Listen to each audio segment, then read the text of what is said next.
Thanks, Michael. In Egypt, international efforts to negotiate an end to the violence have been branded a total failure by the interim administration. It follows a press conference given by two U.S. senators in which they called former President Morsi's overthrow a coup and warned that the country was days from all-out bloodshed. U.S. envoy William Burns, one of the key negotiators, has now left the country. Arise News' Harry Alsop reports.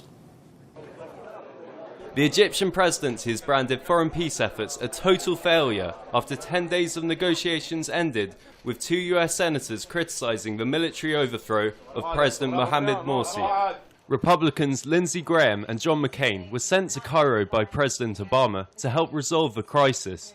But in contrast to Obama's carefully chosen words on the matter, Senator McCain repeated his assertion that Morsi's overthrow by the military was a coup, a term which could cut off the $1.3 billion of military aid Egypt receives from the US each year.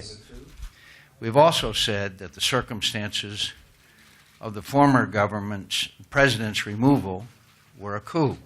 He also said that the country was days away from all-out bloodshed unless the two sides could find a compromise. We also urge the release of political prisoners.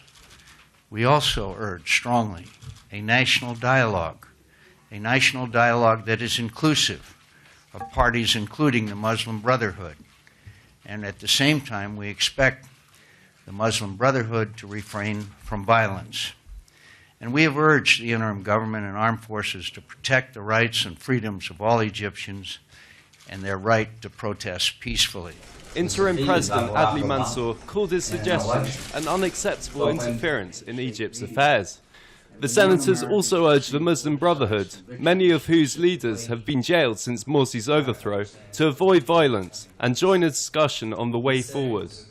I am here to tell those who feel wronged on the Muslim Brotherhood and who supported President Morsi that violence will only marginalize you throughout the world. Almost 300 people have been killed in clashes since the overthrow, including 80 Morsi supporters shot dead by security forces in a single night. Muslim Brotherhood supporters are determined to remain at their sit-in protests and refuse to accept the overthrow of their president. We will not accept any negotiations unless the president returns. No negotiations will occur except with the president. The people elected him. This was the will of the Egyptian people and nobody can sideline him. Nobody can negotiate without the presence of the president. But time is running out for the group. The army has given the group an amnesty to leave their protest camps, which analysts believe may finish at the end of the Eid holiday on Sunday. Fears are growing the army will then move in to break up pro-Morsi sit-ins in Cairo, triggering further violence and bloodshed. Harry Alsop, Arise News.